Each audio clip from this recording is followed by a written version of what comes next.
বন্ধুরা চলে এসেছি কম্পিউটার টিপস অ্যান্ড ট্রিক্সের নতুন আর একটা ভিডিও নিয়ে। আজ আমি আপনাদের মোজিলা ফায়ারফক্স যে ওয়েব ব্রাউজার আছে সেই ওয়েব ব্রাউজারের সুন্দর একটা ব্যবহার আপনাদের সঙ্গে শেয়ার করব। আজকে এই ওয়েব ব্রাউজারের ব্যবহারটা আপনারা শিখে নেওয়ার পরে আপনারা যখন কোনো সাইবার ক্যাফে বা অন্য কোনো জায়গায় আপনারা কোনো ইন্টারনেট সম্পর্কিত কাজ করতে যাবেন তখন আপনাদের আইডি পাসওয়ার্ড যে লগ ইন করেন সেটা খুব নিশ্চিন্তে লগ ইন করতে পারবেন।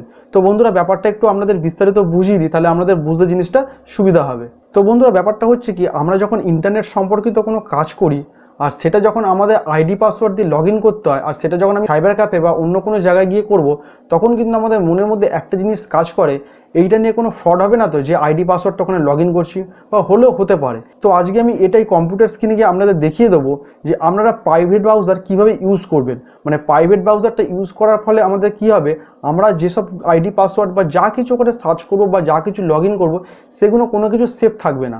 তো কিভাবে এটা করব সেটি আজকে কম্পিউটার স্ক্রিনে গিয়ে আপনাদেরকে পুরো ডিটেলসটা আমাদের দেখিয়ে দেবো। তো চলুন বন্ধুরা মূল ভিডিওটা আমরা কম্পিউটার স্ক্রিনে গিয়ে দেখে নিই। আর কম্পিউটার স্ক্রিনে যাওয়ার আগে একটাই কথা বলবো, এখনও পর্যন্ত যারা চ্যানেলটা সাবস্ক্রাইব করেননি অবশ্যই চ্যানেলটা সাবস্ক্রাইব করে দেবেন, কারণ নিত্য নতুন এরকম ধরনের ভিডিও আপনাদের জন্য আমি নিয়ে আসবো। তো বন্ধুরা দেখতেই পাচ্ছেন আমি এই মুহূর্তে আপনাদের কাছে মোজিলা ফায়ারফক্স যে ওয়েব ব্রাউজারটা রয়েছে সেটা ওপেন করে নিয়েছি।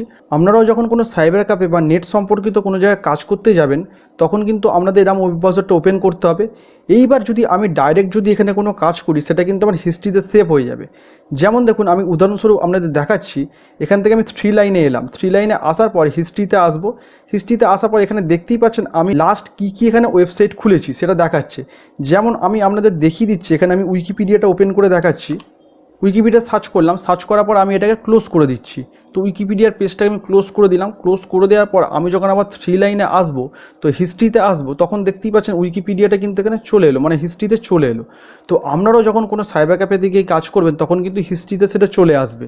তো আপনারা আপনাদের প্রাইভেট ব্রাউজারটা কীভাবে ইউজ করবেন যেটা আগে বললাম, চলুন সেটা আপনাদের দেখিয়ে দিই। সেটা করতে গেলে আপনাদের প্রথমে ওয়েব ব্রাউজারটা ওপেন করে নিতে হবে। ওপেন করে নেওয়ার পর কিবোর্ড থেকে Ctrl+Shift+P যেই প্রেস করবেন, কিবোর্ড থেকে Ctrl+Shift+P যেই প্রেস করবেন সঙ্গে সঙ্গে আপনাদের কাছে নতুন একটা উইন্ডো চলে আসবে যেটার নাম হবে প্রাইভেট ব্রাউজিং।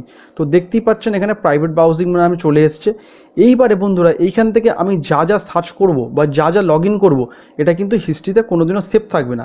যেমন আমি এখানে দেখাচ্ছি গুগল ইমেজ বলে সার্চ দিয়ে দেখাচ্ছি। তো এখানে আমি গুগল ইমেজ সার্চ দিলাম, তো গুগল ইমেজে আমি চলে আসছি। তো এখানে আমি কিছু সার্চ দিয়ে দেখাচ্ছি আপনাদের।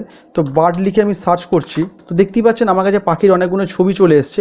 তো আপনারাও আপনাদের যা কাজ করার বা যা লগ ইন করার সব কিছু এরকমভাবে করে নেবেন। করে দেওয়ার পর জাস্ট নর্মালি এই পেজটাকে ক্রস করে দেবেন। ক্রস করে দেওয়ার পর আমাদের মেন ব্রাউজারে চলে এলো। এইবারে আমরা আবার 3 লাইনে আসছি, 3 লাইনে এসে হিস্ট্রিতে আসি। হিস্ট্রিতে আসার পর দেখতেই পাচ্ছেন আমরা উইকিপিডিয়াটাই কিন্তু লাস্ট দেখাচ্ছে, মানে মেন ওয়েব ব্রাউজারে আমরা যে কাজটা করেছিলাম সেটাই দেখাচ্ছে। প্রাইভেট ব্রাউজিং যখন করলাম সেটা কিন্তু আর এখানে সেভ নেই। তো আপনারাও যদি আপনাদের ইন্টারনেট সম্পর্কিত কোনো কাজ কোনো সাইবার ক্যাফে বা অন্য কোনো জায়গায় গিয়ে করেন সেক্ষেত্রে এখানে কোনো হিস্ট্রির মধ্যে সেভ থাকবে না। আপনারা নিশ্চিন্তে আইডি পাসওয়ার্ড লগ ইন করতে পারেন। করার পরে যে প্রাইভেট ব্রাউজারটা থাকবেন মানে যেটাতে আমরা কাজটা করলেন সেটাকে ক্রস করে দেবেন, তাহলে হিস্ট্রির মধ্যে আর কোনো কিছু সেভ থাকবে না। আমরা নিশ্চিন্তে কাজটা অনায়াসে করে নিতে পারবেন। তো বন্ধুরা ভিডিওটা কেমন লাগলো অবশ্যই কমেন্ট করে জানাতে ভুলবেন না। ভিডিওটা যদি ভালো লাগে আর ভিডিওটা যদি ইনফরমেটিভ মনে হয় তাহলে অবশ্যই চ্যানেলটা সাবস্ক্রাইব করে দেবেন। আর সাবস্ক্রাইব করে দেওয়ার পাশাপাশি নিচে থাকা বেল আইকনটা অন করে দিয়ে অল নোটিফিকেশন করে দেবেন, যাতে এরকমই পরবর্তী ভিডিওগুলো আপনার কাছে সবার আগে পৌঁছে যায়। বন্ধু বান্ধবদের মাঝে শেয়ার করতে ভুলবেন না। ভিডিওটা অবশ্যই একটা লাইক আর কমেন্ট করে দেবেন। দেখা হবে এরকমই পরবর্তী ভিডিওতে। ততক্ষণ পর্যন্ত ভালো থাকুন, সুস্থ থাকুন, ধন্যবাদ।